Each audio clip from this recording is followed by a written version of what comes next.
بسم اللہ الرحمن الرحیم۔ السلام علیکم ورحمۃ اللہ وبرکاتہ۔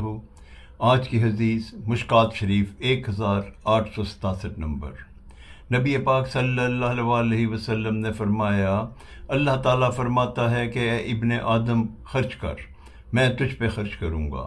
اس حدیث کے یہ مفہوم ہے، خرچ کرنے کا مطلب ہے کہ اللہ کی راہ میں اللہ کی منشا کے مطابق، اللہ کی پسند کے مطابق خرچ کیا جائے۔